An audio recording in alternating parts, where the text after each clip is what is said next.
On peut échouer dans ses études, faire capoter une relation, perdre un boulot et n'avoir aucune idée de la suite des événements. Nous parlerons aujourd'hui de ces moments terribles de notre vie qu'on a tant de mal à surmonter. Tout d'abord, il est urgent de changer notre approche de l'échec. Et surtout en France, où il est plus difficile de s'en remettre que partout ailleurs. Selon une étude de la Commission européenne, un entrepreneur français qu'une faillite a rendu insolvable met 9 ans à retrouver du travail. Au Danemark, c'est l'affaire de quelques mois. Mais la marche triomphale des startups devrait favoriser l'avènement d'un nouveau rapport à l'échec. L'espoir est permis. L'échec, c'est tristesse, remise en question, repartir de zéro. Leçon, résilience, amélioration.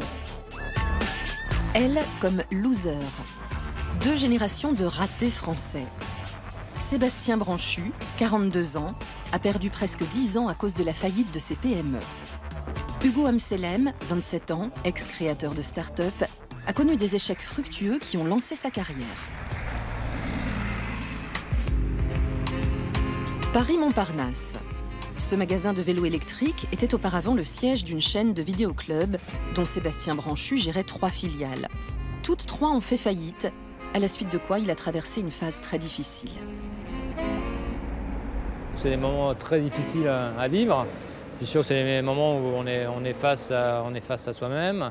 C'est clair, c'est des moments où on est très isolé, parce que c'est vrai que comme vous êtes plutôt en contrainte avec les recommandés, avec tout ce que vous recevez, avec la visite de l'huissier.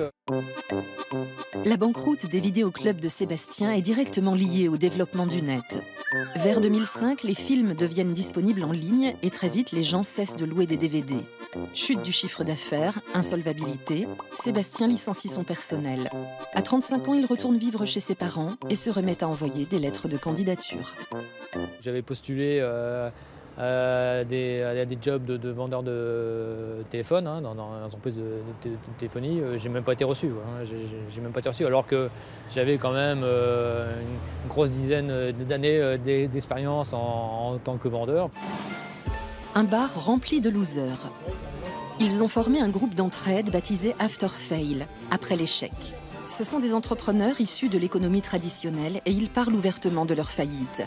Tous doivent rembourser de lourdes dettes et lutter contre le chômage, la dépression et les crises familiales. J'étais chef d'entreprise pendant plus de 15 ans et j'ai dû déposer le bilan. Quand Sébastien a rejoint ce groupe, c'était son dernier espoir. Depuis sa faillite, il n'a presque plus d'amis. En France, l'échec est tabou. Sébastien blâme le système éducatif au sein duquel le moindre petit raté est vu comme un échec total.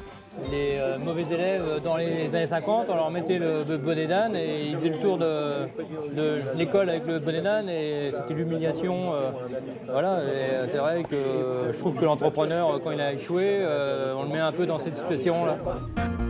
Lycée, grandes écoles, CDI, Alice, conseillère en gestion d'entreprise, est elle aussi d'avis que le système français est trop rigide, car il n'autorise qu'une seule voie vers le succès, et cette absence de diversité nuit à l'économie.